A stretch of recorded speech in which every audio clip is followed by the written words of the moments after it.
Good morning, everyone. Delighted to see the room full. So many of you here, and for those of you that were here for our Pac-12 Women's Basketball Day yesterday, it's great to have you here as well and get 2 days of great access to our coaches and players. So I'm delighted to kick off today's activities by sharing with you some updates on the conference and previewing the upcoming season. Pac-12 men's basketball is enjoying a great trajectory right now. It's been fun to be at these media days the last few years and see the steady progress of our conference on the journey back to where we belong as one of the elite conferences in the country. In fact, the Pac-12 is the winningest conference in the country with 16 NCAA titles. We share that. So there's a very proud heritage and tradition of basketball in this conference, a great legacy that we're building upon. So last year was our deepest year ever, having 7 teams make it to the NCAA tournament. It's the most we've ever had, and we were tied with 2 other conferences for having the most teams from a conference in the country. It was the 3rd season in a row that we had a team make the Elite 8. We're hoping that this is a great foundation to build upon. Part of that foundation is the star power that comes through this conference, and a great barometer of that is, of course, what we then see in the NBA. Pac-12 has had 28 first-round draft choices over the last 4 years, and just this last year, 3 lottery picks. For those that watch the NBA Finals, that watch the Olympics, certainly would have seen a great representation. Former Pac-12 student athletes with 7 players in the NBA Finals from the Pac-12, as well as front office management, of course. Players like Klay Thompson, Kevin Love, Andre Iguodala. So in terms of the depth, in terms of the elite caliber of the student athletes coming through the conference, we're in a great spot to build upon. The bedrock of this success is, of course, our coaches, who you'll hear from today. We've got great continuity in our coaches group right now. 11 of our 12 coaches are returning. It's our pleasure today, of course, to welcome our newcomer from Stanford, Jared Haas, who is going to, I'm sure, build upon this great legacy we have of Pac-12 coaches. One of the things we've really concentrated on as a conference, our schools have concentrated on, is competing against the best and having a compelling and attractive non-conference schedule before the juggernaut, which is the Pac-12 conference schedule. This year, our teams in the non-conference season are going to be playing 26 schools that were in the NCAA tournament last year.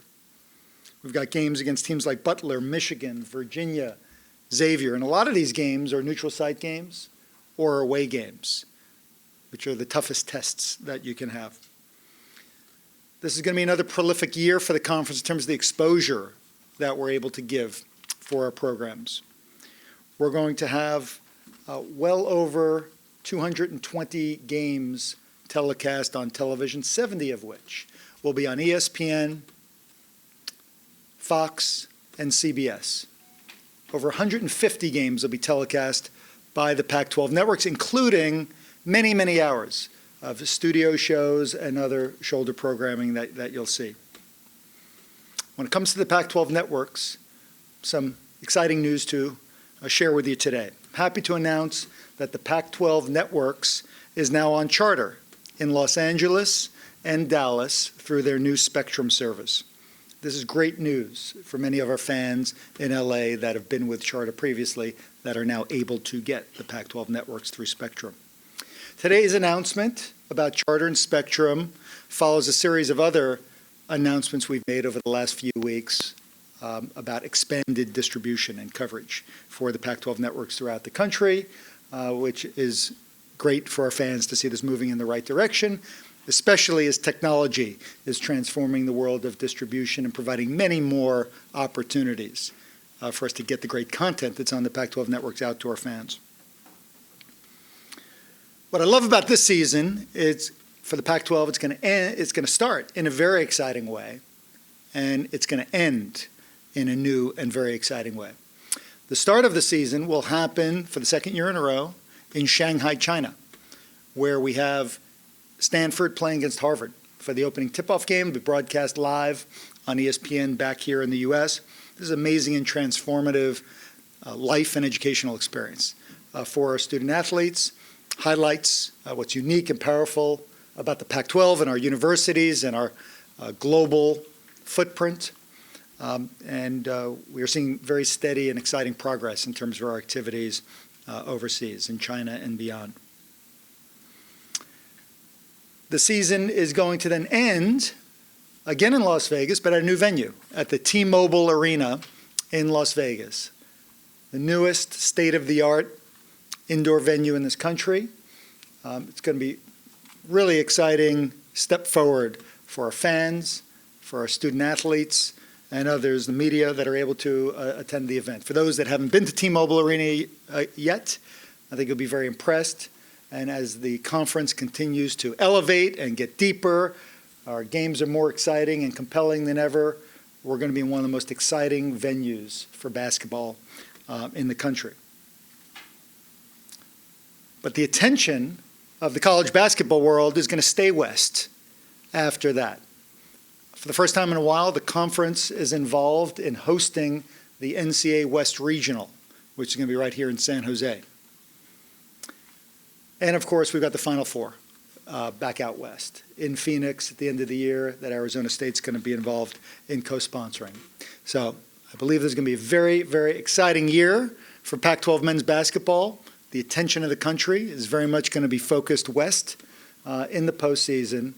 And I want to thank you all for not only being here today, but for following the Pac-12 throughout the year and bring attention to the great things happening in this conference. Happy to take any questions that you have. If you have any questions for the commissioner, please raise your hand. We'll get the handheld microphone to you.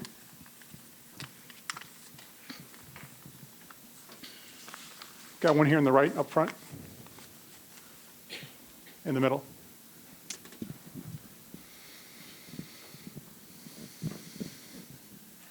I saw this morning, you can probably hear me anyways. I saw this morning that there is something new with DirecTV, and after reading it, I was even more confused than when I started. Can you maybe break it down a little simpler with us? I'm not sure. John Wilner reported it. Okay. You haven't seen that? Is there anything new with DirecTV? With DirecTV, no. No news today about DirecTV. What we've announced in the last few weeks, well, I can understand people being a little confused because there's been a lot of activity and a lot of positive momentum in terms of Pac-12 distribution.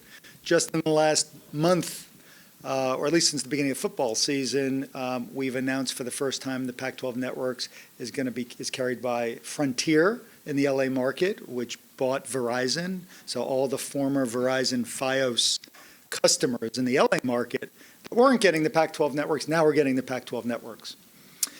We announced last week, I think it was, that we've extended with Dish, one of the two largest satellite companies in the country, an extension of our agreement through 2024, including them adding us to their expanded basic tier in the rest of the country, adding what's estimated to be about 4 million new households.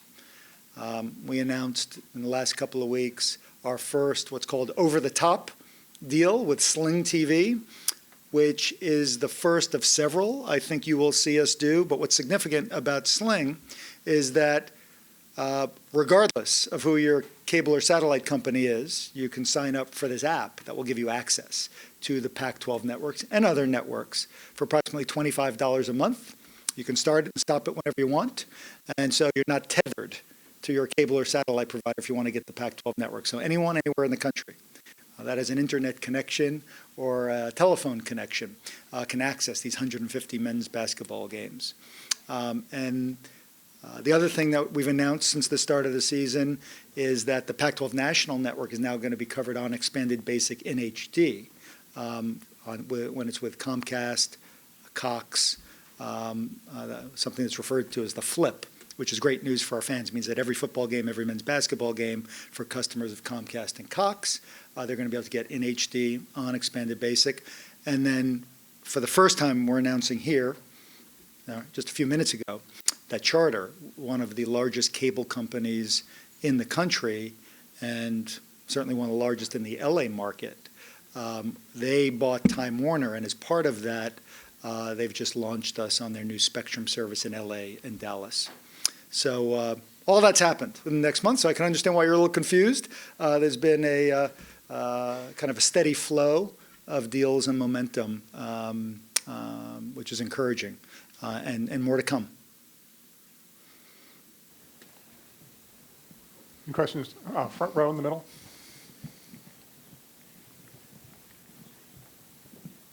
Larry, some of the rule changes over recent years, and I know we'll talk to Bobby too, but to clean up the game, to make the game more exciting, increase scoring. What's your take on how some of that's been for your conference? I've certainly encouraged that directionally. I think there was a sense a couple of years ago that our game was, the college game, was favoring the defensive players. Little too much. We were losing some of the excitement, some of the flow, some of the athleticism, some of the scoring that fans seemed to want, and the difference kind of between the NBA game and the collegiate game was growing a little bit more stark in nature. So along with others, I think we've encouraged some of the rule changes that have freed up the flow of play and shifted the balance a little bit more to the offense. Additional questions?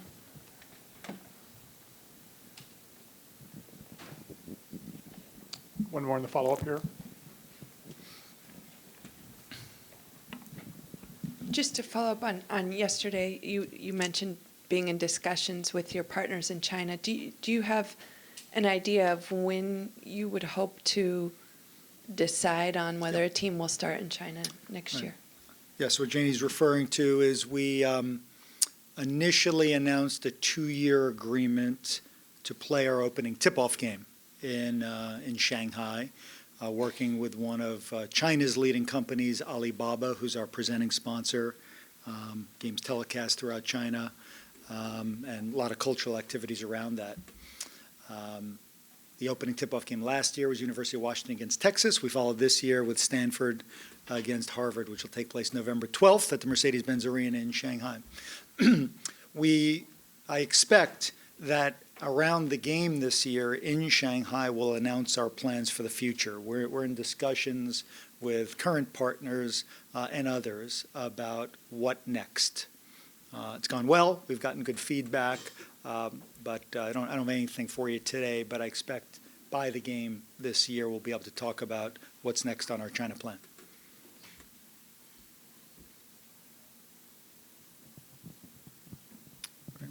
Any further questions? Thanks for being here, and hope you enjoy the day.